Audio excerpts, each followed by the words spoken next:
make it work here. Around, but it's not really going to be enough. 400 ACS to start, but needed more. Should have got 500. Should have got 500 exactly. What a noob. Look at that. I didn't even. Oh, okay. So he wasn't out of bullets in the first place. Yeah, very well played by Kiwi, but the first round goes to Oxygen anyways. The attack side off to a good start. Now look at this. You're going to have practically no investment coming out of Futbolist, and Oxygen want to quickly push in towards this B side. They found a lot of open space.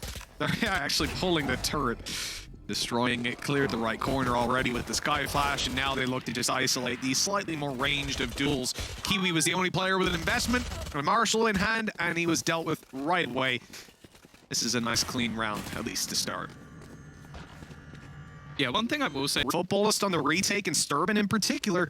This guy got a lot of praise from me when it came to the previous map. I really enjoyed his Astra, and you just saw that paranoia used, completely blinded two players. That allowed for the easy isolation of the first fight, and then everything snowballed from there. Take that flash out of the equation. I'm not going to say Oxygen win the round, but they definitely get a kill or two. Yeah, I could see that.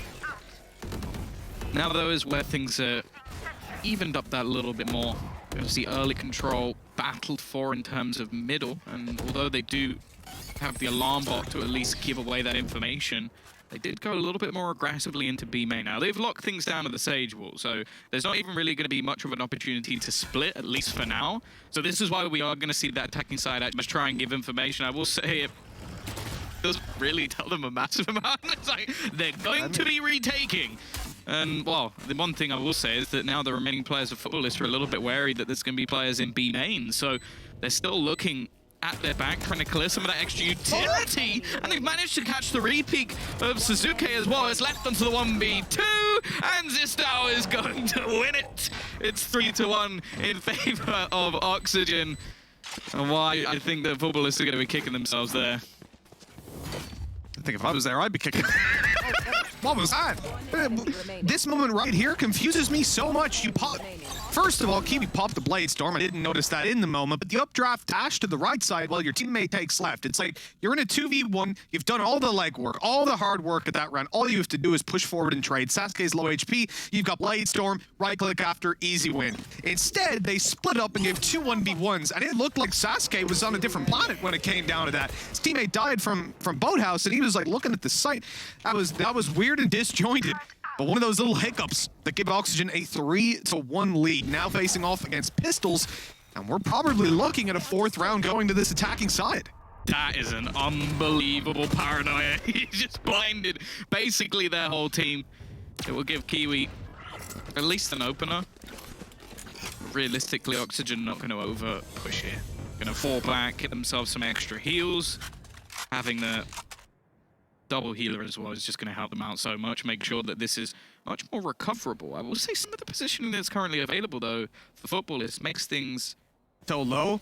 Everybody can just one-hit him at this point. You've got Phantoms to play with. Maj obviously playing with the Sheriff still. Going to be dealing that 50 body damage, easily taking Unity out. This is a surprising round, let's say, for Futbolist. And the fight that they're putting up already shows that, the glimmer of hope there for them. They were 3-1 down, looking to be 4-1, but the previous round could easily have went in their favor. They're hunting him down. Mach is about to come around the corner, but Unity somehow gets away with it. Okay, rifle saved. It's something. It's a consolation prize. But they're not getting the big teddy bear just yet. They've just got the one that, like, those ones that stick to your window. Like a little suction cup on it. It costs about 30 cents to make. This was sick. As said in the last map, Suzuki was the player that probably impressed me the most. Yeah. In this one, he's just won them around that absolutely never should have gone their way. So, huge stuff coming out of the back of the Sheriff. And now you look at the other side of things, he's wrecked their economy. Like, they're in a spot where they're going to have the solo rifle. They do have a few impactful ultimates again, and only one away from a res, which, again, could make a fairly big difference, although there is one already on the other side. we're going to watch once more a battle in towards middle, which they have been somewhat granted for free in a few rounds now. Yeah, this is going to be a split to A by the looks of it. Unity, the only player with a rifle, sat outside the A side, and that tells me that they want to make big play on A. You don't lurk with a rifle in a round like this. They've already shot so many of them swinging towards Oxygen in the end, but it does not matter.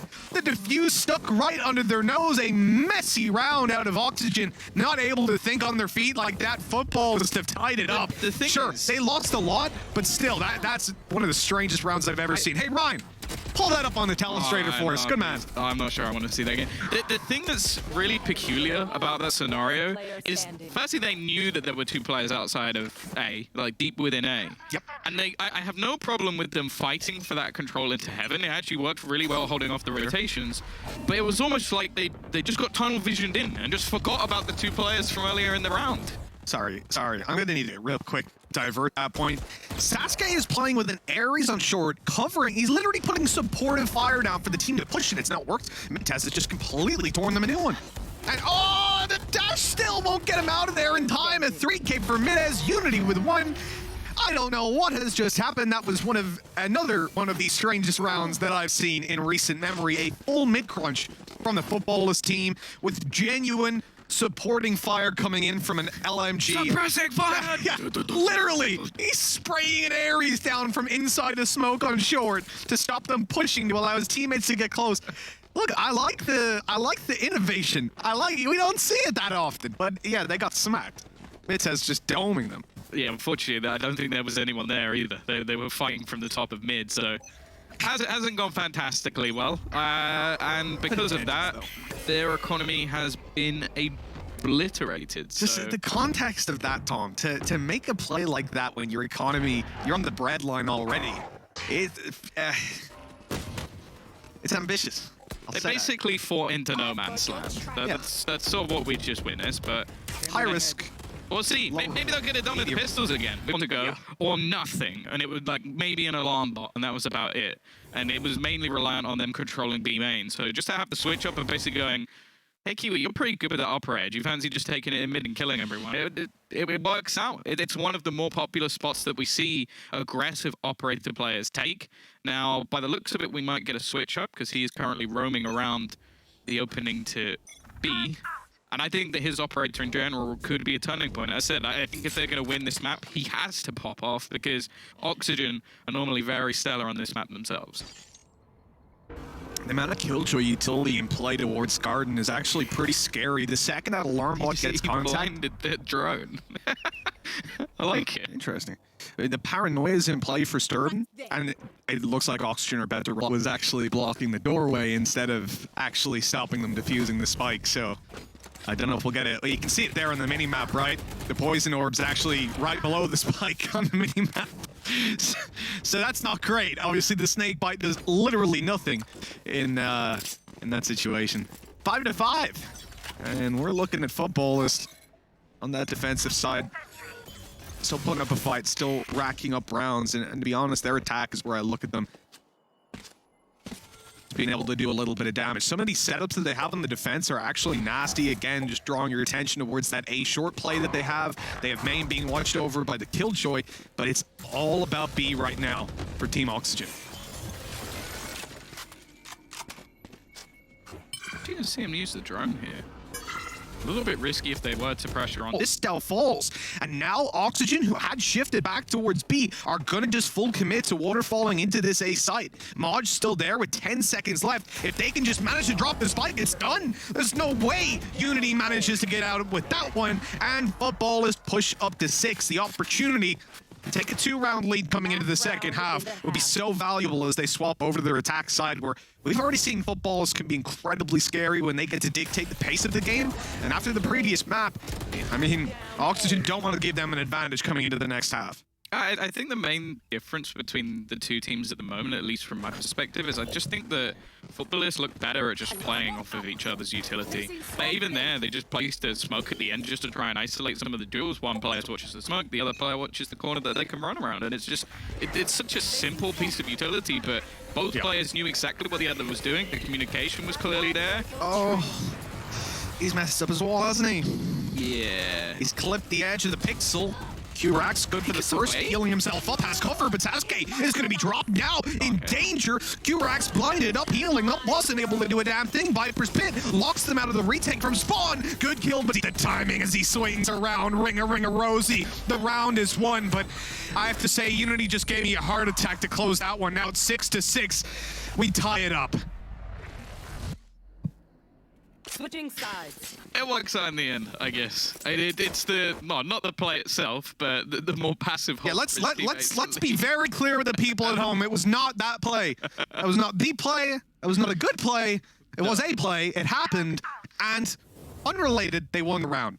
Yes, yeah. I think it was also some of the positions of other players, like Toronto holding back that little bit more passive. You also just had the players on the back of the site, and the fact that the Viper's Pit itself did actually waste a lot of time for the remaining players to try and get back in. That's why it was so surprising that he pushed, because it was like, this is the main problem, especially when you have a Spectre within it. You have such an advantage with that amount of time left that there was no real reason to push. Yeah. So 6-6. I don't think either team are going to be too unhappy with that. I think especially Futbolist going into the attacking side now, I don't think they're going to be too worried. Going up against hiring squad, Kiwi not missing another shot. He has been fantastic in this pistol round, opening 2 players up towards that connector. And while maybe a couple of ultimate orbs was the attempt there from Unity, not really having the time or the means to do anything about that round. Futbolist take themselves a lead. Going into, again, a map that, as said, when we saw them a couple of months ago, playing up against the likes of Giant, Supermassive Blaze, even Futbolist themselves, it was a map where Oxygen looked unbelievable, and I don't know. I think part of it is that Oxygen definitely don't look as strong as I think we've seen them before, but also, Futbolists look a lot better than what I was expecting. Oh, 100%, Tom. 100%. I mean, I could probably just not mention it, not go on record, because I'm pretty sure we didn't bring it up on any podcasts or anything, but I'm still going to say it. I mean, coming into this tournament, I did not think Futbolists deserved this spot, same as Ryan's been saying. They got this off points from so long ago, from essentially different metas, different roster. So many things have changed that I was like, yeah, I don't think these guys are going to do anything. And in fact, I'm quite happy they're in this tournament now, because honestly, they look far cleaner than Oxygen, at least on what we've seen so far. For these sort of Spectres in play, most of the time you're going to go for an all-in take of some sorts, but instead, it's going to be the case. Now, we've seen the Viper screen actually play across basically the whole map. It's going to give them angles to at least try and retake certain positions and also delay any of the pushes. In fact, every single... Now, moving forward, Futbolists had invested fully into that round, and I like a lot of the intention behind what they did. And when we talk about Oxygen's push on short with no flash, they had flashed out earlier, spotted there were players there, and then they wanted a late round go for that double peek, trying to catch them on timing. They did an okay job with Kiwi being out in the open, but I think ultimately it's Maj being a little bit too slow on swinging out to trade his teammate. If he's out there in the initial fight, they managed to take Glow down, all of a sudden, this round looks a lot better for them. Glow getting away with that double kill just gives the legs to that defense and stops Toronto from even moving because, well, he doesn't need to give up his position on B because they haven't lost the control over middle. There's no need for early rotations. There's Nano Swarm in the hands of Kiwi. I feel... Sorry, I said Nano Swarm because I saw it coming in the same Light Storm. The Nano Swarms have been really interesting at a match because they're using them a lot of the time on angles before they've even confirmed there's players there. I said they did it in Wine earlier on when there was the drone clearing it. Now you saw Kiwi go around with the Blade Storm, but the Nano Swarm lands as well. It feels a little bit odd, like wasted utility. Kiwi opening up a lot of space for his team here, but Toronto's still able to catch 1 and 2 on the cross. Absolutely gorgeous stuff. Where do you go from here? To the grave, it seems, as it's only going to be 1 man loss. Not a bad round at all from Oxygen, especially with the amount of pressure that was there. I think Toronto just looks to thrive under it, starting to really come into this match. And I do think, especially for him, when it comes to Sage on the attack, I don't think it's really going to work massively for Toronto, especially as your operator player. When it comes to the defense, though, I think he can have some crazy impact. Holding the angle, have the ability to sort of boost himself up into different walls, slow people off if they try and push him. I think a Sage on the defensive side can be highly impactful in many ways, so I am expecting a slightly better performance in this half. Yeah, I have to give props to him, man, because I gotta say, first map, he was trash. He was not having a good time, missing all the shots, giving over operators to the opponent, who were then using it in a pretty solid way.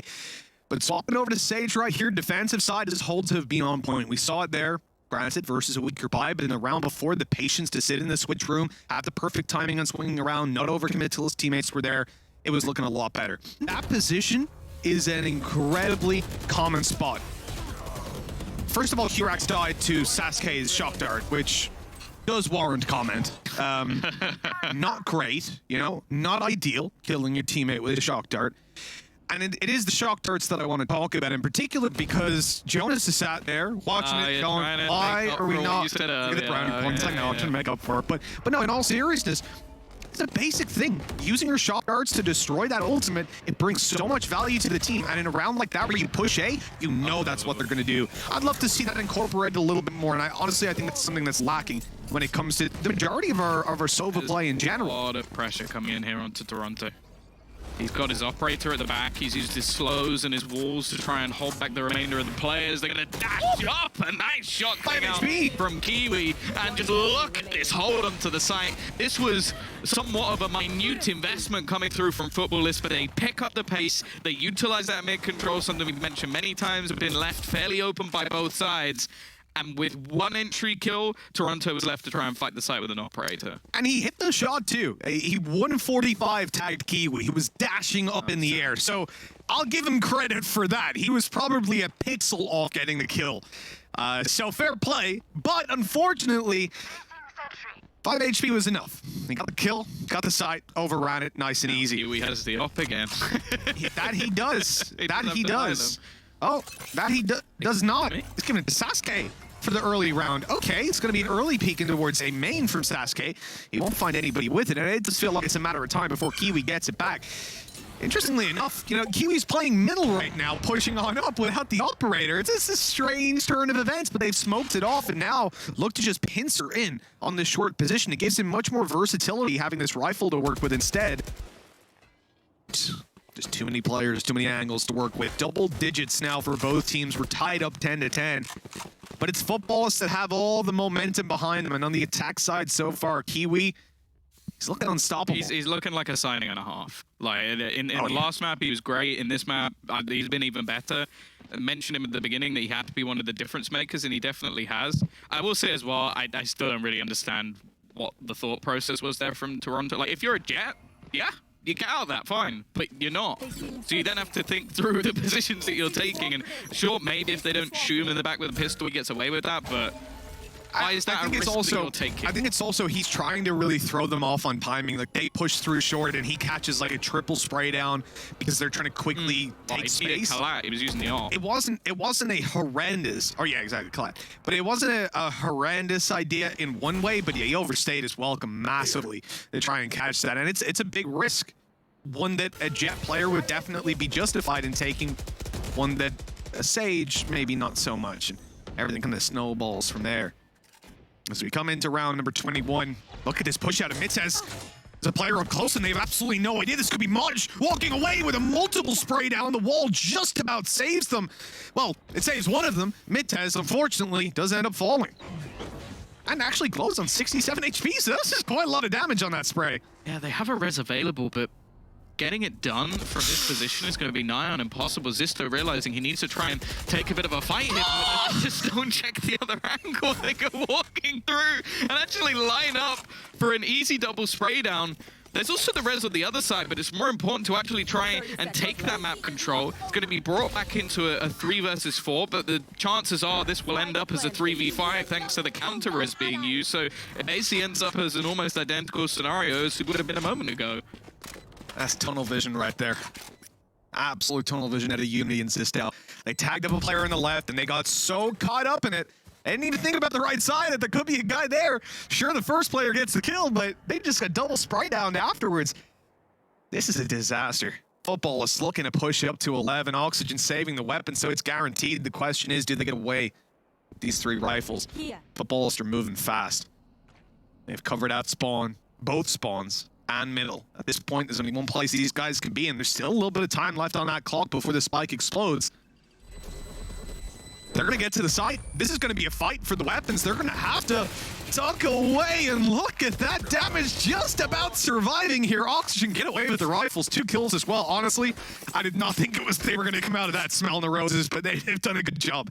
Yeah, keeping the 3 guns means that this is likely going to be at least an okay investment into this round. Like, yeah, there'll be a piece or 2 missing, some shields dropped by the looks of it, but other than that, it's not going to be too much of a problem. But they need a response. Like, these last few rounds, I feel like it's been them making critical errors. Like, I wouldn't look at most of these rounds and say, like, oh yeah, no, that was an incredible play by Futbolist. Like, they did the job they needed to, but I'm looking at it going, okay, you've pushed really far out and not checked an angle, or you've been caught in a position. This round, it's already looking rough. Stubborn's going to run through. That was the quickest I think I've ever seen someone eliminate a Viper after they put up their pit. Yeah, we talk about it a lot, man. Use that drone to counter it. It gives you so much to work with. Look at Kiwi right now. Is this now aware of this, or is he about to be caught off guard? I think it's the latter on that one. And Kiwi's just so clean. Headshot after headshot. 12 rounds for Futbolist. And, well, Tom, it's not looking like this comeback's going to happen. 2 rounds in a row needed for Oxygen. It's not that much, but it just hasn't looked good from them so far. And even having like a stacked site, a Viper's pit, they can have whatever they want. It just doesn't seem to matter, especially when you've got Kiwi in the late round coming in with those massive just headshot kills. They're so clean, man. His aim is on point. His decision making is clean, is perfect, rather. Look at even the credits they even have. Futbolists, they can do whatever the hell they want. And they're even going to give him the chance now to utilize that operator a little bit, maybe realizing the economic state. The read that they've got is spot on, but they're actually just going to hold a little bit further back, watching for this push. Now, this smoke has definitely been telegraphed. The peek out from Kiwi. He's even going to pull in the blaze storm, but his teammates have done the work. The aggression from Oxygen is a complete failure, and they're going to hear all the footsteps. Okay. Mosh has been caught. Now, this gives Zisto a chance.